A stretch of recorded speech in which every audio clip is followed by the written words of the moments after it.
Hello everyone, स्वागत है आप सभी लोगों का स्टडी पेन एसी में। ये क्लास 12th भूगोल जो आपकी इस भूगोल की सेकेंड बुक है उसका चैप्टर 7 है। खनिज तथा ऊर्जा संसाधन पाठ का नाम है। इस पाठ से जितने इंपॉर्टेंट प्रश्न बनेंगे मैं आपको कराता हुआ चलूँगा।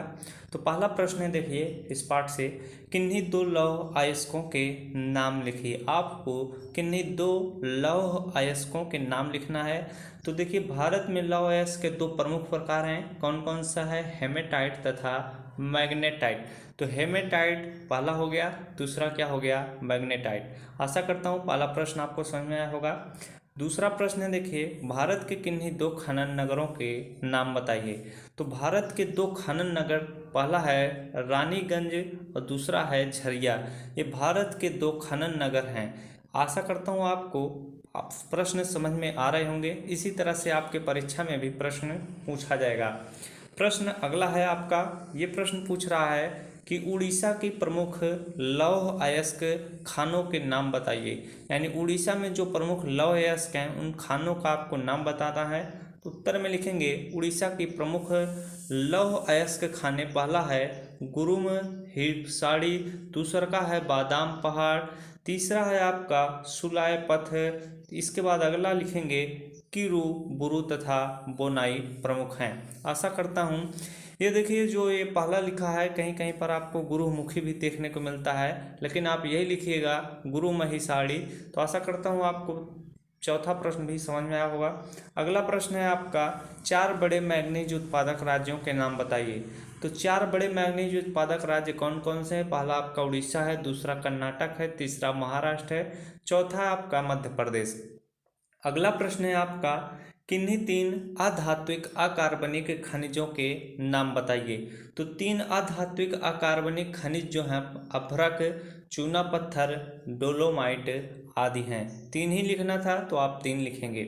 प्रश्न अगला है आपका, आपसे पूछ रहा है कि प्रमुख लौह इस्पात उद्योग उत्तर पूर्वी पठारी प्रदेश में क्यों अवस्थित होते हैं। इस तरह से प्रश्न आपसे अधिकतर पूछे जाएंगे। तो उत्तर में आप लिखेंगे लौह एवं इस्पात उद्योग में उपयोगी खनिज जैसे लौह अयस्क, मैग्नीज तथा ईंधन के रूप में कोयला आदि उत्तर पूर्वी पठारी प्रदेश के आसपास उपलब्ध हो जाते हैं। अतः भारी उद्योग होने के कारण इनकी स्थापना कच्चे माल के स्रोत के पास ही क्या कर दी जाती है। आशा करता हूँ प्रश्न का उत्तर आपको जरूर समझ में आया होगा। अगला प्रश्न है आपका कि पेट्रोलियम से प्राप्त होने वाले उत्पादों के नाम बताइए। तो पेट्रोलियम से प्राप्त होने वाले उत्पादों के नाम आपको लिखना है। तो पेट्रो रसायन उद्योग से उर्वरक, कृत्रिम रबर, कृत्रिम रेशे, दवाइयाँ, वैक्सलीन, स्नेहक, मोम, साबुन, सौंदर्य सामग्री आदि क्या निकाले जाते हैं। तो इस प्रश्न का उत्तर आपको जरूर समझ में आया होगा।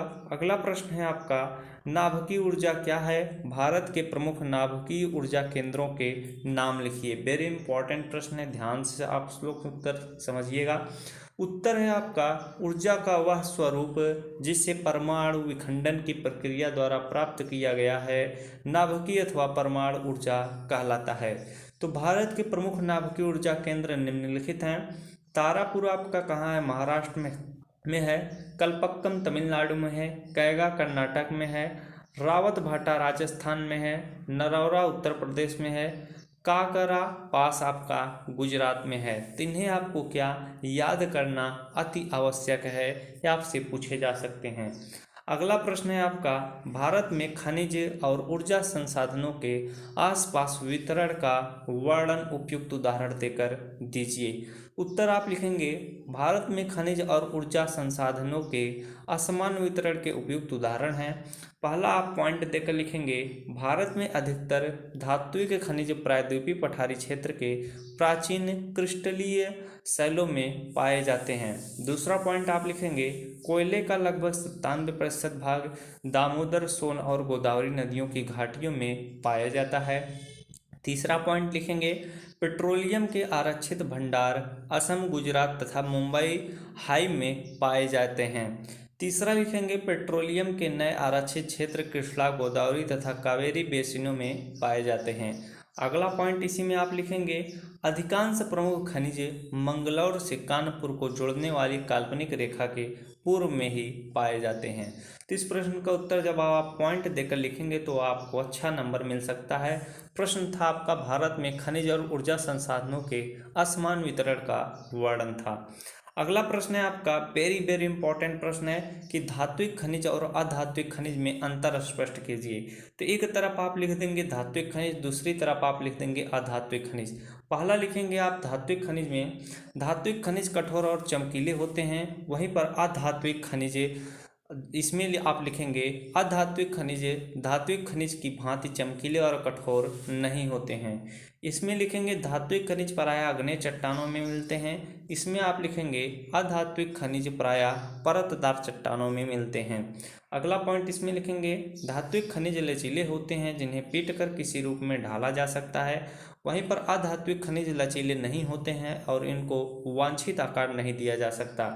अगला पॉइंट आप इसी में लिखेंगे, लोहा, बॉक्साइट, टिन, मैग्नीज आदि धात्विक खनिज हैं जिन्हें गलाने से धातु प्राप्त की जाती है, वहीं पर चूना पत्थर, डोलोमाइट, फास्फेट, जिप्सम, मैग्नेटाइट आदि अधात्विक खनिज हैं। अगला प्रश्न आपका, ये प्रश्न वेरी वेरी इंपॉर्टेंट है, धात्विक खनिज और अधात्विक खनिज, इन्हें आप लोग याद जरूर कर लीजिएगा। अगला प्रश्न है, ये भी आप में इम्पॉर्टेंट रहेगा, गोंडवाना कोयले एवं टर्सरी कोयले में अंतर बताइए। तो यानी गोंडवाना कोयला जो है और आपका टर्सरी कोयला, दोनों में आपको अंतर बताना है। तो एक तरफ गोंडवाना कोयला लिखेंगे, दूसरी तरफ टर्सरी कोयला। तो गोंडवाना कोयले में आप लिखेंगे, गोंडवाना कोयला दामोदर घाटी के अतिरिक्त गोदावरी महानदी एवं सोन नदी घाटियों में क्या पाया जाता है। वहीं पर आप लिखेंगे जो आपका टर्सेरी कोयला क्षेत्र है, टर्सेरी कोयला ब्रह्मपुत्र बेसिनों में प्रमुख रूप से क्या पाया जाता है। अगला पॉइंट लिखेंगे, पश्चिम बंगाल, झारखंड, उड़ीसा, छत्तीसगढ़, मध्य प्रदेश, महाराष्ट्र और आंध्र प्रदेश में गोंडवाना कोयला के क्या हैं क्षेत्र हैं। टर्सेरी कोयला असम, अरुणाचल प्रदेश, मेघालय तथा नागालैंड में पाया जाता है। अगला पॉइंट आप इसी में लिखेंगे, इसका महत्वपूर्ण क्षेत्र दामोदर घाटी में और स्थित है, जो झारखंड, पश्चिम बंगाल आप कोयला टर्सरी पटरी में स्थित है, पट्टी में स्थित है। इस प्रदेश में रानीगंज, झरिया, बोकारो, गिरिडीह तथा करणपुर पूरा महत्वपूर्ण कोयला क्षेत्र है। सबसे बड़ा कोयला क्षेत्र झरिया तथा दूसरा क्षेत्र रानीगंज है। इसके बाद टर्शियरी में आप लिखेंगे, इसका निष्कासन या खनन मेघालय में दारानगिरी, चेरापूंजी, मेवलांग तथा लैमगिरिन, असम में मकुल, जयपुर तथा ऊपरी असम अरुणाचल प्रदेश में नजीरा, नामचिक, नामफुक तथा जम्मू कश्मीर के कालाकोट में किया जाता है। अगला प्रश्न आपका है दीर्घ उत्तरीय प्रश्न, वेरी इंपॉर्टेंट प्रश्न है, भारत में लौह अयस्क के वितरण और उत्पादन का वर्णन कीजिए। आपका ये लास्ट प्रश्न रहेगा। उत्तर आप लिखेंगे, भारत में लौह अयस्क, किसी देश के आर्थिक विकास में लौह अयस्कों की उपलब्धता एवं उसके उत्पादन की महत्वपूर्ण भूमिका होती है। लौह अयस्क मुख्य रूप से भूमि से निकलने कच्चे लोहे होते हैं, जो अपने अंदर अनेक प्रकार की अशुद्धियों को समाहित किए रहते हैं। इन अशुद्धियों को विभिन्न प्रकार की रासायनिक एवं भौतिक क्रिया के पश्चात पिघलाकर कच्चे लोहे में क्या बदला जाता है। कच्चे लोहे में उचित मात्रा में मिश्र धातुओं को मिलाने के बाद इस्पात के रूप में तैयार किया जाता है। इसी इस्पात को आगे चलकर औद्योगिक उपयोग के लिए प्रयोग किया जाता है। लोहे का अपना औद्योगिक महत्व होने के कारण बहुमूल्य धातुओं की श्रेणी में रखा जाता है। अब आप अगला इसी में लिखेंगे, भारत में लौह अयस्क का वितरण। यह आपका दीर्घ उत्तरीय प्रश्न था। भारत में लौह अयस्क का वितरण क्या है, निम्न है। पहला, उड़ीसा व झारखंड के बारे में आप बताएंगे। उड़ीसा व झारखंड राज्य में लौह अयस्कों का पर्याप्त उत्पादन होता है। यदि आंकड़ों पर ध्यान दिया जाए तो ये दोनों राज्य मिलकर देश का 60% लौह अयस्क उत्पन्न करते हैं। इसमें उड़ीसा का भाग जहां लगभग 45% है, वहीं झारखंड का लगभग 15% है। उड़ीसा में लौह अयस्क की महत्वपूर्ण खदानें क्रमशः मयूरभंज, केओंझर, बोनाई व संभलपुर में अवस्थित हैं, जबकि झारखंड की प्रमुख खानें सिंहभूम जिलों में हैं। यहाँ मैग्नेटाइट किस्म का अच्छा लोहा मिलता है। दूसरा आप लिखेंगे, इसमें गोवा के बारे में आपको बताना है। गोवा आधुनिक खोजों के आधार पर इस राज्य का महत्व लौह अयस्क के उत्पादन में हाल ही में बढ़ा है। यहाँ देश के कुल लोहा उत्पादन का 7% भाग प्राप्त होता है। पिरना आदोल पाले ओनड़ा व कुदननेल सुरला यहाँ के प्रमुख लोहा क्षेत्र हैं। यहाँ का लोहा हेमेटाइट किस्म का होता है जो मार्मागोवा बंदरगाह से जापान को निर्यात कर दिया जाता है। अगला पॉइंट आप लिखेंगे छत्तीसगढ़। देश के लौह अयस्क के उत्पादन का लगभग 20% भाग छत्तीसगढ़ की खदानों से निकाला जाता है। यहाँ का लौह अयस्क बिलासपुर, रायपुर, बस्तर व दुर्ग जिलों में पाया जाता है।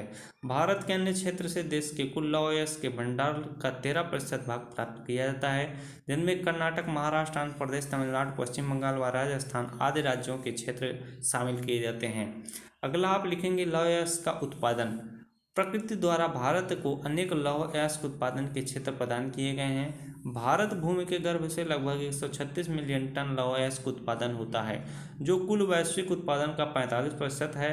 लौह उत्पादन की दृष्टि से संसार के देशों में भारत का चौथा स्थान है।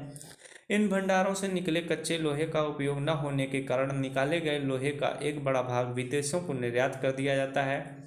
भारत द्वारा निर्यात किए गए लोहे के सबसे बड़े ग्राहक देशों में जापान, चेक गणतंत्र व स्लोवाकिया जैसे देशों के नाम शामिल हैं। देश के अंदर औद्योगिक मांगों के बढ़ने के कारण लौह अयस्क के उत्पादन पर असर पड़ा है, जिससे दिन प्रतिदिन उत्पादन का स्तर ग्राफ बढ़ता जा रहा है। यदि देश के अंदर उपस्थित लौह अयस्कों का समुचित तरीके से उत्पादन किया जाए तो भारत को औद्योगिक दृष्टिकोण से आत्मनिर्भर देशों की श्रेणी में लाया जा सकता है। जहां लौह अयस्क के भंडार देश के लिए विदेशी मुद्रा से सृजन का काम करते हैं, वहीं देश को मजबूत औद्योगिक आधार प्रदान करने में भी इसका खनिज की महत्वपूर्ण भूमिका है।